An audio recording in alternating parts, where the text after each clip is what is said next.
Bonjour à toutes et à tous et bienvenue dans ce nouvel épisode d'Expérience immobilière, le podcast de Progressia Immobilier. Aujourd'hui, nous allons parler d'un sujet qui touche autant la stratégie qu'à l'humain, la gestion de patrimoine. Nous découvrirons que derrière les chiffres, les investissements ou les questions fiscales, il s'agit surtout de parcours de vie, de projets, de transmission et d'une relation de confiance qui se construit dans le temps. Pour en parler, nous avons le plaisir de recevoir Éric Jaboulet, dirigeant du groupe Optia, une société bien connue des Havrais, mais pas que.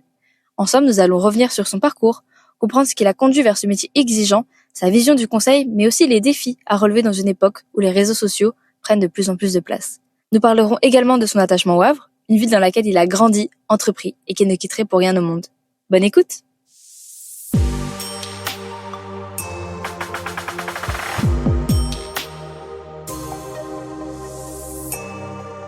Éric Jaboulet, bonjour. Merci de nous accueillir sur cette terrasse que vous connaissez bien, je crois. Tout à fait. Donc, bienvenue à toutes et tous sous ce magnifique soleil havrais. Alors, cette terrasse, elle a une histoire. C'est le changement du siège social du groupe Optia. Puisque, donc, moi, je me présente, je suis Éric Jaboulet, donc je suis PDG du groupe Optia Finance. Donc, c'est un groupe qui a été créé en 2001, un groupe havrais, et qui a eu longtemps son siège social, le boulevard de Strasbourg au Havre, dans un magnifique immeuble qui était situé 142 boulevard de Strasbourg. Et on a eu l'opportunité, durant la période Covid, de pouvoir acheter cet immeuble. Et on en parlera un petit peu plus tard, concevoir l'ensemble immobilier qui est derrière moi et juste devant moi. Donc c'est là qu'aujourd'hui, toutes nos équipes siègent dans l'entreprise. Alors c'est bien de parler déjà d'opportunités pendant la période Covid. Tout à fait. C'était peut-être pas si simple. Fallait y croire, puisque c'est vrai qu'au moment qu'on a investi dans ce projet, on a d'abord investi dans le projet qui est juste derrière moi, qui est le projet qui est ici, immeuble bleu, qui était un terrain sur lequel il y avait le EDF qui était installé. Et en fait, à l'époque, j'ai eu l'opportunité de créer un club deal immobilier, c'est-à-dire d'associer avec moi quelques clients à qui j'aurais soumis l'idée de construire cet immeuble ensemble, qui était donc vide. Et donc, on a construit 3600 mètres carrés de bureaux, alors que tout le monde était confiné. Donc, c'est vrai que ça paraît... Belle prouesse. Et à l'inverse, ça nous a donné raison, puisqu'on avait réfléchi sur des tailles de plateaux beaucoup plus petits, des plateaux évolutifs, et puis modernes, climatisés, et au pied de la gare, avec cette entrée de ville qui est magnifique, avec 50 000 passages jour de tête. Donc, on a saisi l'opportunité, on ne regrette pas aujourd'hui. Voilà. Alors, petit retour en arrière, comment vous arrivez à devenir le fondateur du groupe Optia ? Alors, au départ, moi, j'ai un parcours un peu atypique. Donc, ce qui est important de préciser, c'est que je suis du Havre. Je suis né au Havre, j'ai fait mes études au Havre. J'ai même fait mon service militaire pas très loin derrière, là, sur le port du Havre. Donc, j'ai un très, très grand attachement à cette ville. Et donc, au travers des études commerciales que j'ai pu faire, j'ai eu un parcours dans l'automobile dans un premier temps, durant 9 ans. Et j'étais très attiré par l'investissement immobilier, en règle générale, pour plusieurs raisons. La première, c'était peut-être anticiper ce que pourrait être ma retraite future. Aussi, au travers des fréquentations des clients que je pouvais côtoyer, qui me disaient d'être très vigilant sur l'avenir. Et je me suis intéressé de plus près à l'immobilier, les investissements. Mais qui dit investissement immobilier dit aussi... avec quel apport financier et autres. Et donc, j'ai commencé à m'y intéresser plus précisément. Et j'ai eu l'opportunité de rentrer au groupe AXA en tant qu'agent général. Donc, j'ai fait une formation qui a duré un certain temps et je me suis installé seul en 99. Donc, ça fera 27 ans le 1er juin. Et donc, j'ai travaillé dans ce groupe durant 3 ans. C'était très formateur, très bonne compagnie. Et j'ai pu, en 2001, créer la société avec un associé. On était 2 au démarrage. Je l'ai pas fait tout seul. Et donc cette société, on l'a déclinée sous différentes montures. La gestion de patrimoine, le conseil, et une autre société qui était à vocation immobilière. Dans un premier temps. Donc ça, c'était en 2001. Alors, gestion de patrimoine, quand on y pense, en général, on pense immobilier. Est-ce que tout se concentre sur la partie immobilière, justement, ou est-ce que vraiment il faut voir plus loin et c'est beaucoup plus divers que l'immobilier? Alors, parfois, c'est vrai que quand j'ai démarré dans le métier, parce que je vais avoir 59 ans au mois de juillet, aujourd'hui je fais plus de la gestion de patrimoine que j'en faisais auparavant. C'est quand vous avez 34-35 ans et que les gens que vous côtoyez ont votre âge, on est plus dans des logiques de créer du patrimoine. Donc j'ai rencontré beaucoup de chefs d'entreprise, de gens qui travaillent dans le monde portuaire, quelle que soit la profession qu'ils exercent, dans le monde de la chimie. Et donc c'était plutôt au départ des clients qui épargnaient. Ça, c'est pas la gestion de patrimoine, c'était plutôt épargner sur des contrats de retraite, des contrats d'assurance vie, qui voulaient investir dans l'immobilier en faisant des prêts immobiliers.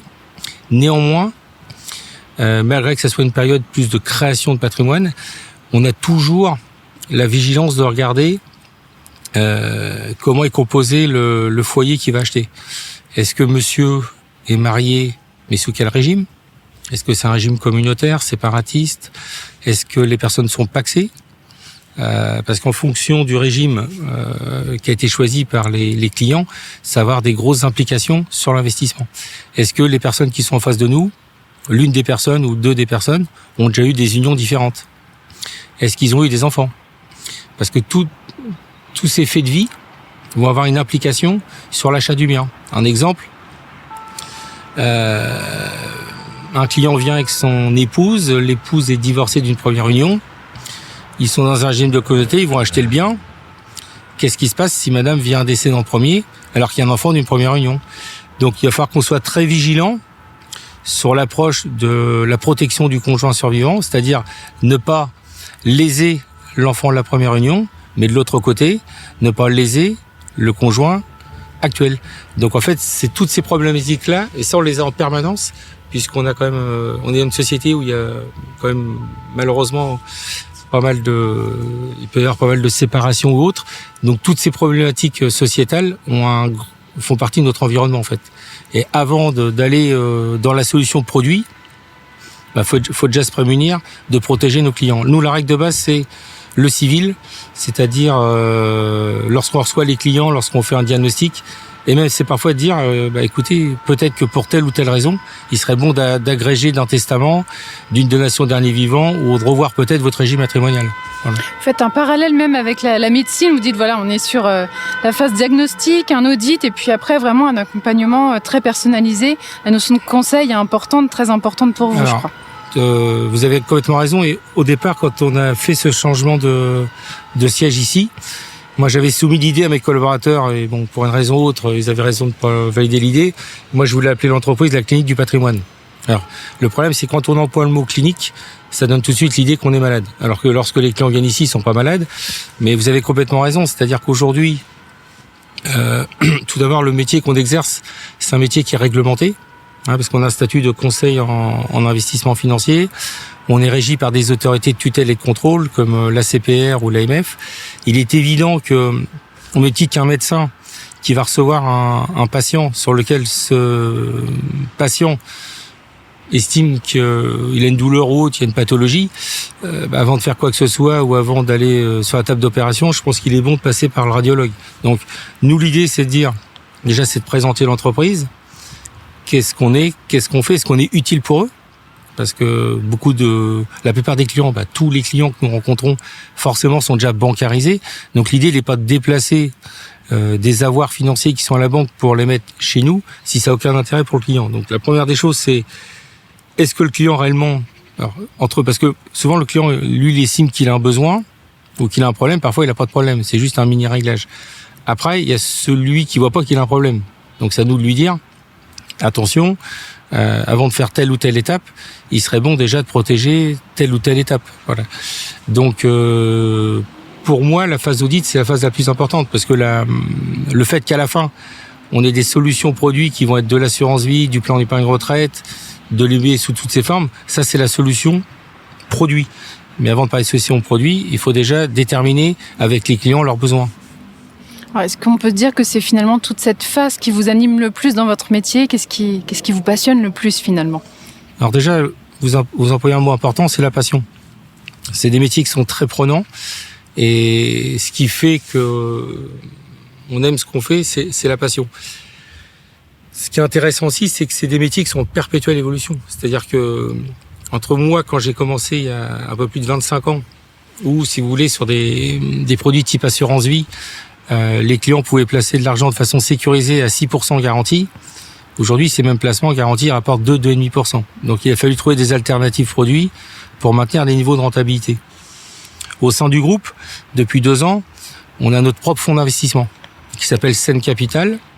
Donc, comme son nom l'indique, c'est pas par hasard. Donc, ce fonds, il a pour vocation de regarder, s'inspirer de sociétés qui sont sur l'axe Le Havre-Rouen-Paris, qui peuvent, qui ont au moins 5 ans d'antériorité, qui ont un certain bénéfice économique tous les ans de réaliser, sur lequel on peut les aider au travers de levées de fonds qu'on va faire auprès de nos clients. Donc des clients, des personnes morales, soit des sociétés holding qui ont de la trésorerie, soit des clients, des particuliers au travers de plans d'épargne action, entre autres, sur lequel on va proposer à nos clients de rentrer dans l'économie réelle, c'est-à-dire dire voilà, cette société-là, en l'occurrence, elle a une possibilité vraiment de bien se développer tout en gardant un ADN humain.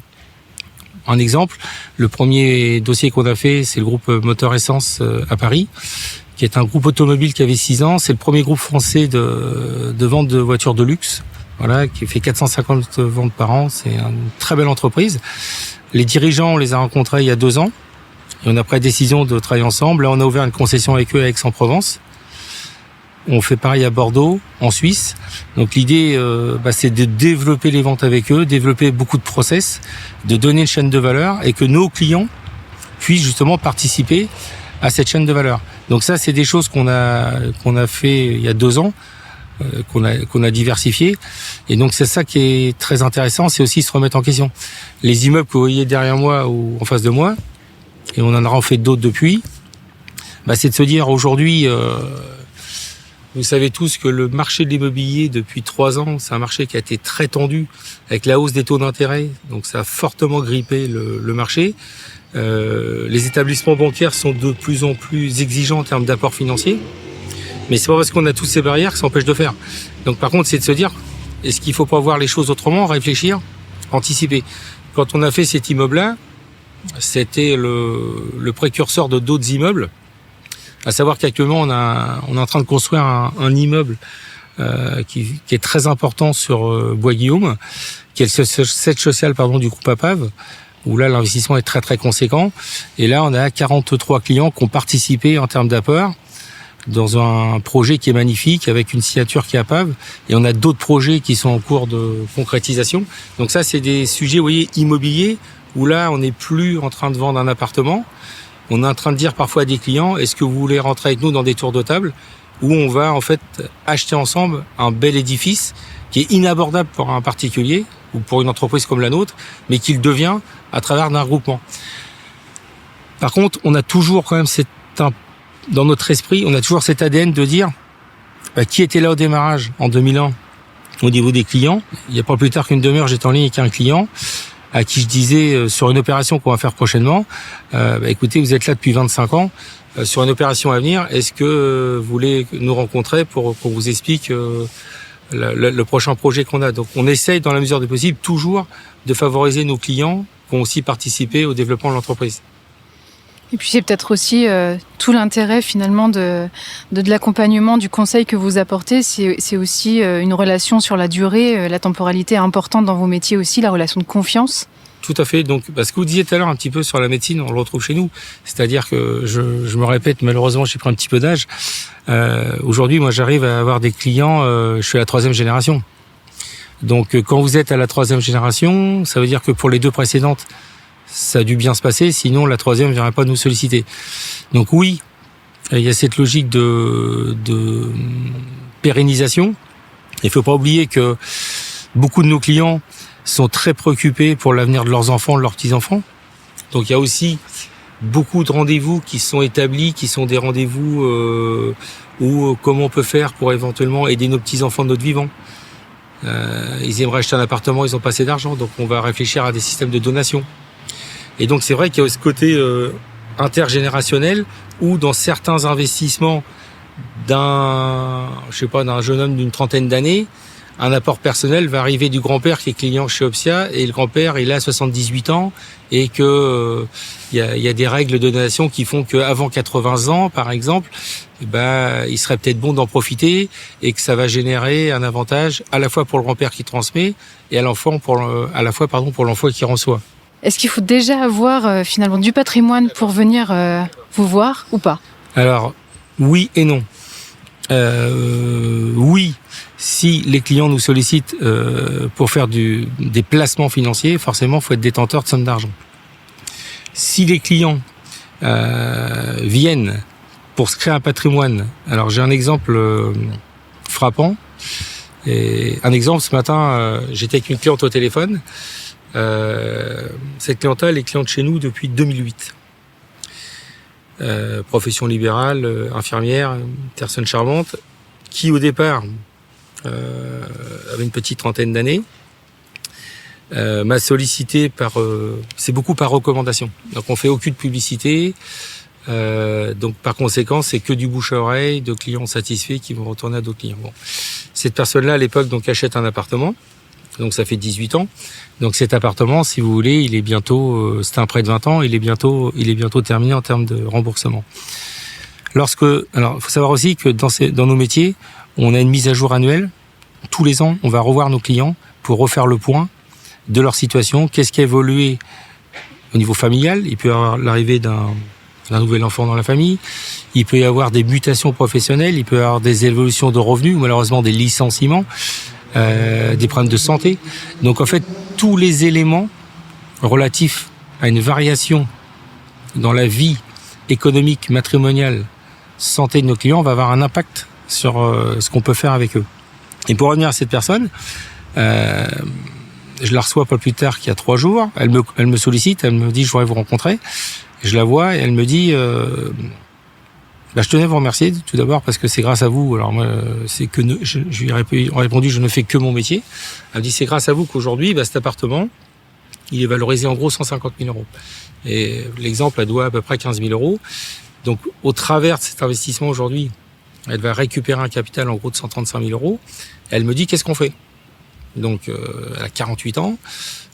J'ai dit il y a 2 variantes possibles. Soit on va replacer cette somme d'argent sur des supports type assurance vie, pour lequel on a déjà pris ouverture il y a quelques années pour avoir l'avantage d'avoir passé le cap des 8 ans. Soit vous placez tout, soit vous prenez un petit bout de ce capital, un exemple 30 ou 40 000, vous refaites un investissement si vous estimez que vous avez envie de continuer parce que vous avez encore une petite quinzaine d'années à travailler. Et donc en fait, on va mettre sur la table plusieurs réflexions. Et après, c'est la cliente qui va décider. Donc, en l'occurrence, la cliente, je la revois lundi. Elle m'a rappelé ce matin en me disant, écoutez, j'aimerais, la première expérience a plutôt été positive. Mon idée, ça serait de vous citer à vendre l'appartement que j'ai aujourd'hui. Donc, en quoi on a une société de transaction qui s'appelle Progressia Immobilier. Le responsable de cette société a été estimé l'appartement. L'estimation, je l'ai rendue à la cliente. Et donc, au final, on va vendre cet appartement avec l'accord de la cliente. Cette cliente est censée donc récupérer une somme d'argent assez importante. Elle a décidé d'en décliner une partie en assurance vie et une partie en apport personnel sur lequel elle va racheter avec nous un bien immobilier sur une durée qu'on va fixer sur moi 15 ans en tenant compte de son âge. Donc, vous voyez, on est parti de rien. Cette cliente-là, au départ, elle avait peut-être 15 000 euros, ce qui est déjà une grosse somme d'argent néanmoins, mais par rapport aux sommes qu'on place aujourd'hui, évidemment, dans des sociétés comme les nôtres, ça reste pas des grosses sommes, mais néanmoins, il faut quand même les économiser. Mais on est parti quasiment d'une page blanche et on s'est créé un patrimoine. Donc, on a fait l'étape 1, c'est l'endettement. L'étape 2, on a vendu le bien, donc on va, donc au travers de ça, je vous répète, percevoir une somme d'argent. Et après, on va réfléchir comment on l'utilise pour faire un effet de levier ou pas. Voilà. Alors, sur la notion de conseil, j'aimerais y revenir aussi parce que je crois que vous avez une approche qui permet aussi, pourquoi pas, faire appel à vous toute l'année, vos services, sous forme d'abonnement. Ouais. Alors ça, c'est un sujet qui est important. Donc, ce que j'ai pas précisé non plus, c'est que nos clients, il y a des clients, il y a des particuliers, il y a des entreprises. Bon, donc la difficulté de notre métier, on doit consacrer beaucoup de temps à nos clients et donc on est dans des professions où on facture à l'heure nos prestations et donc on a pris la décision il y a quelques années de créer des abonnements pour justement que la relation soit plus limpide, c'est-à-dire que l'abonnement, il y a un abonnement qui s'appelle Silver par exemple, on a intégré que dans cet abonnement, on aidait les clients à faire leur déclaration de revenus, puisqu'on est une petite quinzaine de collaborateurs à avoir ce qu'on appelle la compétence juridique appropriée au travers du diplôme que nous avons, qui nous permet donc de pouvoir faire cette mission. Et on est engagé à voir 4 fois par an nos clients, c'est-à-dire que chaque trimestre, on va voir nos clients. Pourquoi ? Parce que chaque début de trimestre, le premier trimestre, souvent le client va nous dire que il a vu son DRH et il a eu ou pas une augmentation. Tout début avril, on va anticiper la période de la déclaration d'impôt. Juillet, on va voir suite à la déclaration, est-ce qu'il y a des choses à faire pour peut-être minorer son imposition au travers de produits type plan d'épargne retraite. Et octobre, on va vérifier avec le client les dernières stratégies à mettre en place sur la fin de l'année. Donc on a un abonnement sur la partie des particuliers, et de la même manière, on a un abonnement pour les professions libérales, donc avocat, profession libérale santé, où là on va en plus auditer toute la partie prévoyance, toute la partie un peu plus professionnelle. Et après on a un abonnement pour les chefs d'entreprise, où là on va travailler avec eux sur par exemple la transmission. On va pas rentrer dans le détail, mais les conseils en cas de décès, est-ce que vous avez une assurance homme clé ou une assurance femme clé qui fait que malheureusement vous venez à disparaître demain. Est-ce que faudrait pas que ça crée que la société soit fermée parce qu'on n'a pas les capitaux nécessaires. Donc l'abonnement, on a à peu près 350 clients abonnés dans le groupe. Il y a à peu près 100 nouveaux abonnés tous les ans. Alors ces abonnés, on prend très soin d'eux, comme les autres clients du reste. Et ces abonnés ont accès en priorité, par exemple, à ce qu'on appelle les fameux clubs deal immobilier, toutes les opérations de levée de fonds, comme Moteur Essence, où là on a une levée de fonds sur un groupe d'EHPAD. Ils sont un petit peu priorisés par la logique d'abonnement sur des produits spécifiques. Dernièrement, par exemple, on a rentré un magnifique appartement vue mer au Havre. Dans leur cas suivi, c'est les abonnés qui en ont profité. On gère aussi des sportifs de très haut niveau, où là, par contre, on va travailler sur des abonnements spécifiques en fonction, parce qu'il y a, par exemple, beaucoup de joueurs, entre autres dans les joueurs de football, il y a beaucoup de mutations professionnelles. Et là, on s'entoure d'avocats fiscalistes qui travaillent avec nous sur toutes les règles de l'impatriation, des biens qui sont achetés à l'étranger. Donc là, on rentre dans des complexités de transmission. Donc il y a des moyens d'améliorer les choses. Donc là, c'est beaucoup plus technique, par exemple. Donc d'où souvent des abonnements spécifiques. Alors, votre métier, finalement, c'est beaucoup de rigueur aussi et d'implication. Aujourd'hui, quand même, un paramètre qui entre en compte, ce sont les réseaux sociaux, Internet, sur lesquels on peut trouver énormément de conseils de grands spécialistes. Est-ce que ça a aussi, finalement, fait évoluer votre métier entre quelques années en arrière et aujourd'hui? Comment les choses ont évolué? Alors, c'est une question qui est intéressante et qui est pertinente. Ce qui se passe dans les réseaux sociaux, comme vous dites, il y a de tout et de rien. Bon, c'est-à-dire qu'aujourd'hui, vous pouvez avoir des personnes qui ont X millions de followers et qui en fait n'ont pas du tout le niveau requis pour donner des conseils. Néanmoins, s'ils ont des grandes qualités oratoires et commerciales, ils seront peut-être parfois plus convaincants que nous-mêmes qui avons le diplôme avec moins de qualité oratoire.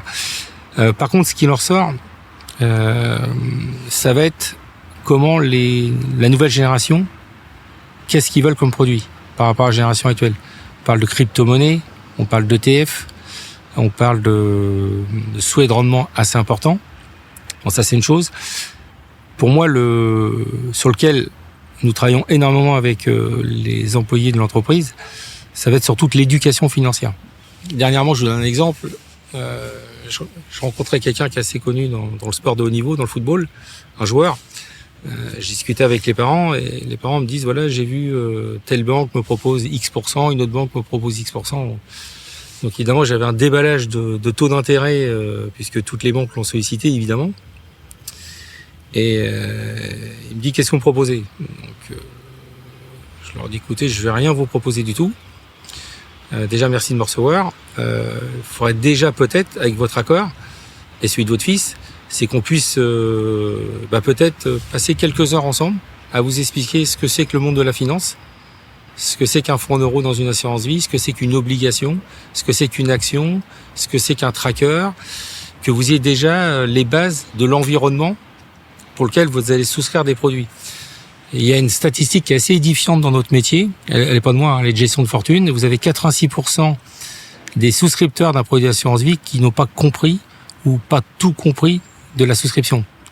Donc c'est-à-dire que ça montre à quel point aujourd'hui il y a un trou béant de manque de connaissances, mais pas la faute du consommateur, du client, tout simplement parce qu'entre le conseiller ou le banquier qui est le distributeur et le consommateur, donc il y a un trou qui est béant. Il faut savoir aussi que le monde de l'épargne aujourd'hui en France, vous avez 6 000 milliards d'euros, un petit peu plus de 6 000 milliards d'euros d'épargne. Vous avez 2 500 milliards d'euros qui sont adossés sur des produits d'assurance vie ou d'épargne. Donc vous doutez bien qu'il y a un nombre d'acteurs phénoménaux qui sont sur le marché. Il y a plusieurs courbes de distribution.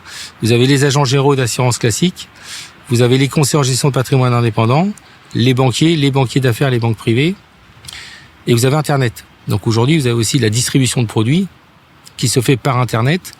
Donc vous avez aussi parfois des clients qui peuvent faire tout un parcours, entre guillemets, patrimonial, sans avoir recours ni à un banquier, ni à un conseiller. Donc l'intelligence artificielle va aussi pouvoir beaucoup aider des personnes sur des prises de décision, mais pour l'avoir testé dernièrement avec un client, l'intelligence artificielle ne fera pas tout. L'intelligence artificielle peut être un support de prise de décision, mais il y a des choses parfois qu'on va déceler chez le client. Je vous donne un exemple. Vous recevez des clients. Madame est divorcée avec 2 enfants. Un des enfants, par exemple, a un handicap. Sur le papier, si vous dites à l'IA, voilà, madame a 300 000 à placer, l'IA va dire placer 300 000, mettez 2 bénéficiaires, mon premier enfant, mon deuxième enfant. Mais est-ce que la personne, la maman, elle va peut-être se dire, oui, mais demain, si je suis plus là, qu'est-ce qui est le plus en difficulté des deux? Mon fils qui est ingénieur ou mon fils, malheureusement, qui est handicapé? La réponse, on la connaît. Donc, elle, peut-être qu'elle va dire, moi, tout compte fait, c'est complètement sans objectivité, subjectivement, elle va dire, moi, par exemple, je voudrais qu'il y ait 200 000 euros transmis à mon fils qui a le handicap et 100 000 à mon fils qui est ingénieur. Mais ça, l'IA, elle peut pas vous le dire. Donc, je pense que dans les années à venir, le gros travail qui doit être fait par des sociétés comme les nôtres, ça va être sur toute l'approche de l'éducation financière.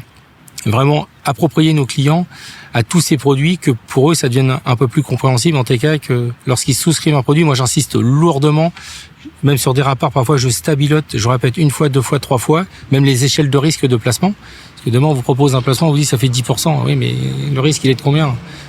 Espérer gagner 10%, vous pouvez peut-être faire aussi moins 20%.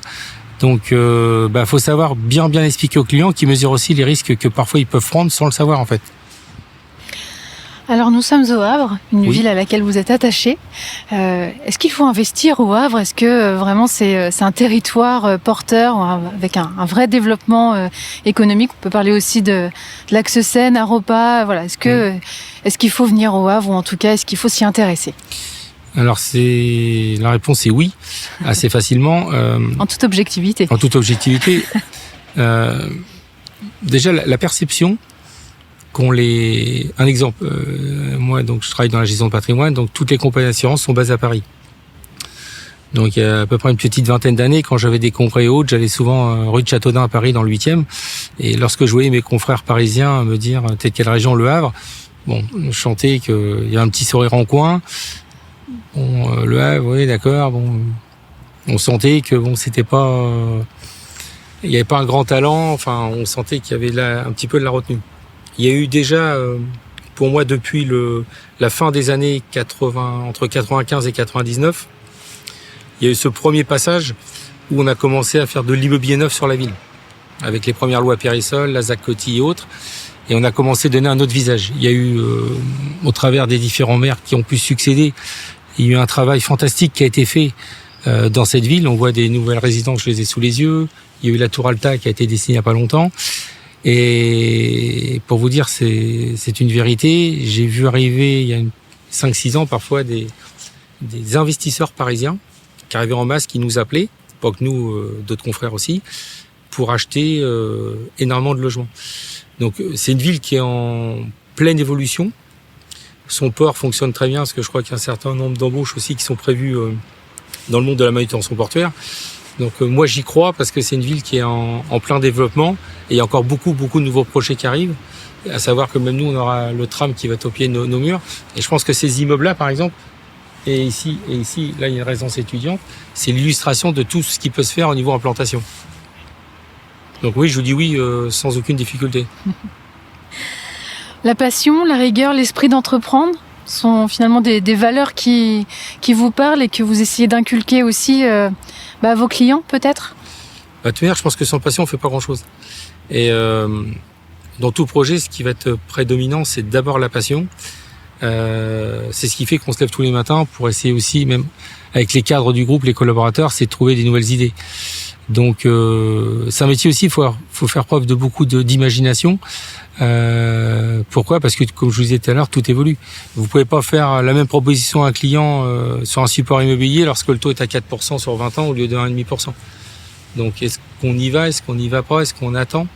Donc il y a toujours cette logique de réflexion intellectuelle qui fait que la décision elle est prise en commun avec le client.